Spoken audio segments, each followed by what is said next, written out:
मेरे दोस्तों, इंसान को कुल अकल भी मिल जाए तो फिर भी अल्लाह की हिकमत का वो इहाता नहीं कर सकता। रब्बे करीम को ज़्यादा पता है कि हमारे लिए कौन सी चीज़ बेहतर है और कौन सी चीज़ हमारे लिए नुकसान का बाइस है। अल्लाह तबारक व तआला की हिकमत ये चाहती है कि मेरे बंदे परेशान ना हो। रब ये चाहता है कि मेरे बंदे किसी जगह पे भी दिक्कत और परेशानी का शिकार ना हो। तो अल्लाह तबारक व तआला ने राह एतदाल इख्तियार करने का हुक्म इरशाद फरमाया कि तुम एतदाल के रस्तों पे चलो, मोतदल जिंदगी गुजारो, अफरातो तफरीद से बचो। आज जिस माशरे में हम वक्त गुजार रहे हैं, इस माशरे में हम इस बात को समझने से कासिर हैं कि असल हमारा मसला क्या है। हमारा असल जो मसला है उसकी शनाख्त हमें कैसे होगी और हम फिर उस तक रसाई किस अंदाज में हासिल कर पाएंगे। हम हमेशा अपनी आमदन बढ़ाने के चक्कर में रहते हैं। एक काम और शुरू कर लें, पार्ट टाइम जॉब शुरू कर लें, कोई साइड बिजनेस उसका आगाज कर लें। हमारी जो दौड़ लगी हुई है वो लगी है काम बढ़ाने में, आमदन बढ़ाने में।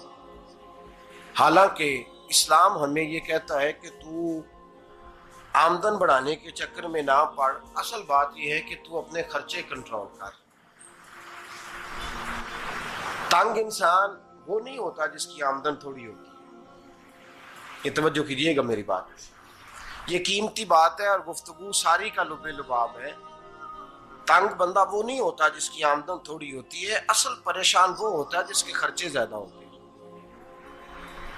और हमारा जो रोजमर्रा का नुकसान हो रहा है ना, वो आमदन के मामलात में नहीं हो रहा। बुनियादी नक्श जो वाक़या हो रहा है वो ये है कि हमारे अखराजात ज्यादा, और वो अखराजात किसी और ने नहीं बढ़ाए। वो खर्चे हमने खुद बढ़ा लिए हैं और अब हमें उसका नुकसान भुगतना पड़ रहा है। और अगर आप सही मानों में टटोलें तो जो बहुत अमीर लोग हैं वो तो उन खर्चों से बच गए। मैंने बहुत सारे ऐसे खत्मात में शिरकत की है। मैं बहुत सारी ऐसी जगहों पे गया हूं कि जहां लोगों ने बड़ा मुख्तसर सा खत्म दिलाया है तो हो गया है खत्म। खत्म के मामले में कब किसी ने पाबंदी लगाई है कि उसमें 200 आदमी शरीक होगा तो तब ये साले सवाब सही हो सकेगा? कौन कहता है? या शादी के मौके पर अगर सारे बहन भाइयों को न बुलाया गया तो मेरी शादी पाया तकमील तक नहीं पहुंचेगी, इसमें बरकत नहीं होगी। ये किसने फतवा दिया है? मोतदल जिंदगी का इस्लाम हुक्म देता है।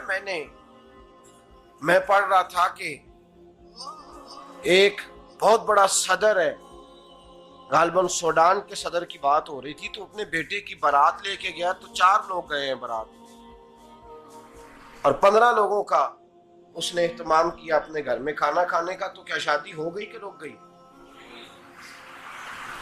तो भाई राग अलापना इस बात का कि बड़ी परेशानी है, कोई साइड बिजनेस शुरू किया जाए फलान जगह फलान जगह फलान जगह। तो असल मामला ये है कि पहले एक बंदा कमाता है तो फिर भी घर ही चलता है, फिर बड़ा बेटा साथ शामिल होता है तो फिर भी घर ही चलता है, फिर मंझला बेटा शामिल होता है तो फिर भी घर ही चलता है।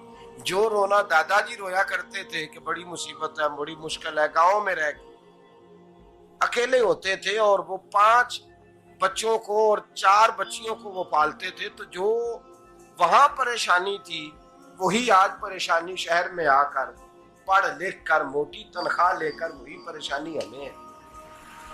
तो मैं जिस नतीजे पे पहुंचा हूं इसको पढ़ के, कुरान मजीद की चंद आयात को देखकर और इस मफहूम की जो हदीसें कुतुब हदीस में पाई जाती हैं और हमारे बुजुर्गों ने हमें जो मिजाज इस हवाले से दिया है, मैं इस नतीजे पे पहुंचा हूं कि मसला आमदन का नहीं, मसला खर्चे का है।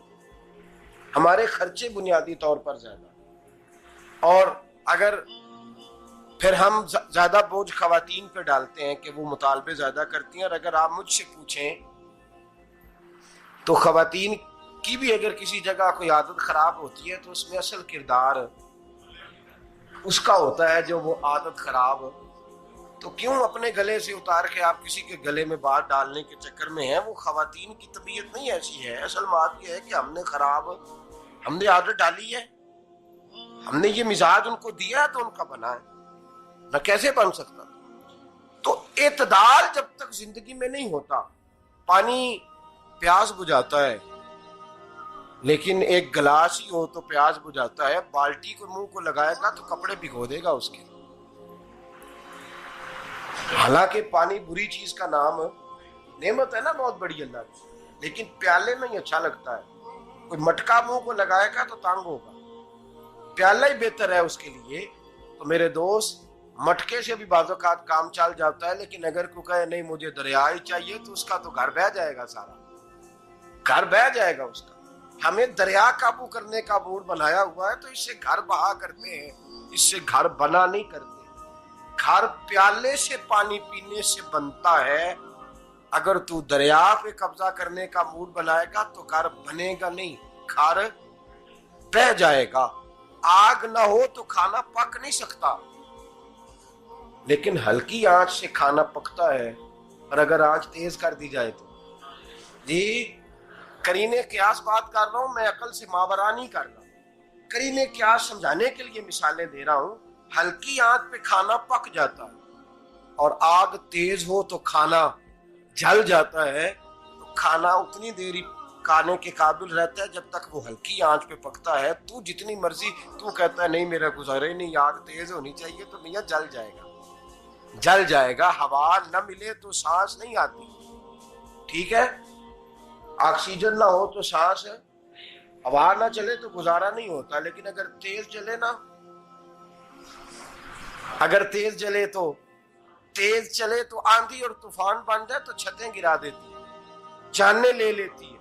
हम हैं तूफान के चक्कर में, हम हैं दरिया के चक्कर में, हम हैं बड़े नाव के चक्कर में। तो मियां हल्की आंच ही अच्छी है, याद रख। और एक गिलास पानी का एतदाल से मिलता रहे तो वही मिलता रहे, जरूरत के वक्त वही बेहतर है। तू पूरे दरिया पे कब्जा करने का प्रोग्राम ना बना, तंग हो जाएगा। और मेरे अजीज याद रख, हवा सांस लेने के मुताबिक मिले तो वही अच्छी है, जो सांस बंद करने पे आ जाए वो हवा अच्छी। हमने चक्कर चला लिया है कि ज्यादा पैसा, रातों रात पैसा, लंबा पैसा, ये प्लाट भी मेरा, वो प्लाट भी मेरा, गुजरांवाला भी, गुजरात भी, लाला मूसा खारी और पिंडी तक जहां मैं जाऊं मेरे नाम की तख्तियां लगी हुई होनी चाहिए। इस्लाम मना